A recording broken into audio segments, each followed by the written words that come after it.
जैसे, इस तरह, की तरह, मानंद, गोया, हूबहू या as, like. She is as brave as a lion. So do you notice anything special about the words and sentences? आज हम बात करेंगे दो है, उर्दू में शायरी असनाफ है और शायरी सन्नत है। जैसे सन्नत तलमी है, सन्नत ताली है, सन्नत तज़ाद है, सन्नत तशबी है, सन्नत इस्तारा है। तो आज हम बात करेंगे सन्नत शायरी सन्नत की, यानी कि तशबी और इस्तारा की। ठीक है ना।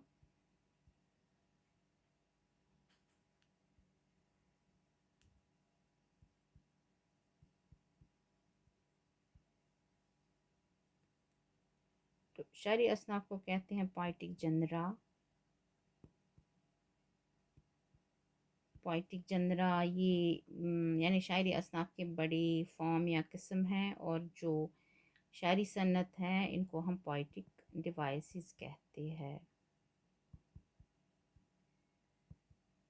तो आज हम मज़ीद इसको ज़्यादा लंबा खींचते हुए हम नहीं खींचेंगे इसको, हम यहाँ बात करेंगे सिमली की। सिमली का जो उर्दू है, उर्दू मीनिंग है वो है तशबी, दो चीज़ों का मवाजना। जैसे इसमें दो वर्ड्स का इस्तेमाल होता है, जैसे कि तरह, मानंद, हूबहू, गोया।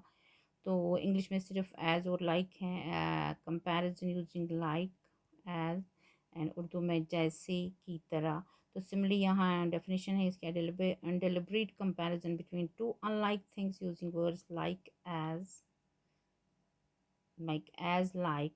Resembles is literal term not figurative। अगर हम resembles को यूज़ करते हैं तो ये literal है, तो figurative नहीं है। उर्दू में की तरह और जैसे। पर्शियन में परजन आजकल बोलते हैं, पर्जन में चूँ, मानंद, मिसले, गोया।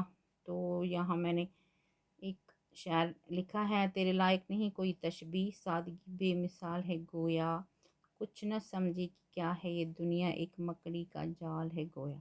तो आगे ले जाते हुए द वर्ड सिमिलर टू अगर हम यूज़ करेंगे एज और लाइक की जगह, तो it can indicate comparison in everyday language, but it is not technically a simile unless it is used in a poetic or figurative sense. So it is not simile. Her handwriting यहाँ मिसाल है, handwriting is similar to her sister's. This is just a plain comparison, not figurative. The example could be a simile if poetic. Her laughter is similar to the ringing of silver bells. Here it is figurative and evokes imagery close to a simile. तो examples आगे बहुत सारी हैं। Her face is like the moon, इसका चेहरा चांद की तरह है, तो simile है। She is as busy as a bee. She smiles like sunshine, तो simile है। यहाँ मेटाफर है जिसको उर्दू में इस्तिआरा कहते हैं। तो बराह रास्त मवाजना बगैर, जैसे और की तरह से, यानी इन दो वर्ड्स के बगैर जब बराह रास्त मवाजना हो तो मेटाफर इस्तिआरा कहलाता है। A direct comparison without using like as। Examples हैं, हर फेस इज़ द मून, उसका चेहरा चांद है। तो N implied comparison where one thing is declared to be another without using comparison words। तो हकीकी मानों को छोड़कर मजाजी मानों में इस्तेमाल करना मजाजी हो गया गैर हकीकी।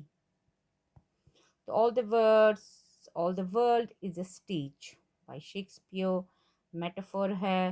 उसके बाद सिमली है, he is like a line, वो शेर की तरह है, वो मिसले शेरास, मेटाफर है। फिर ही इज़ ए लाइन, वो शेर है, वो शेरास। उसके बाद सिमली है, the teacher is like a candle, उस्ताद शम्मा की तरह है, मौलिम चूँ शमास।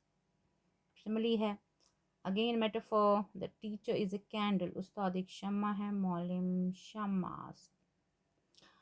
तो उसके बाद some more examples, her smile is like the sun, तो सिमिली है। Then a metaphor, her smile is the sun. उसके बाद फिर से सिमिली है, तशबी, हुस्न उसका चांद की मानंद है, her beauty is like the moon, a friend is like a shadow, दोस्त मिसले सोयास।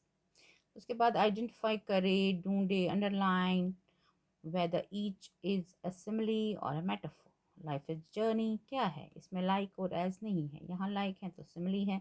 टीयर्स और पर्ल्स, तो यहाँ इसमें एज और लाइक नहीं है, तो ये सिमिली नहीं है बल्कि ये मेटाफर है, इस्तारा है। टीयर्स फॉल लाइक पर्ल्स, तो यहाँ लाइक है, जैसे एज और लाइक जिसमें होगा तो वो क्या हो, सिमिली है। Some other examples, the night is a blanket, metaphor, the night is like a blanket, simile. Simile again, knowledge is like light, Urdu इल्म रोशनी की तरह है। दानिश चूँ नूर अस्त, not नूर चूँ, okay. Metaphor, knowledge is light, इल्म रोशनी है, दानिश नूर अस्त। बहुत लंबा नहीं खींचा है, बहुत 2-3 मिनट का होगा। तो Rahim is an early bird, metaphor. You are my alarm clock, metaphor. The English language is the window to the world, that is also metaphor, यानी इस्तिआरा। तो ये सिमिली है यानी तशबीह, ठीक है ना। तो as you, are you as tall as your brother, simile, there is no one as sweet as you, simile, have you seen her running, she runs like a horse, simile। खुदा हाफिज़।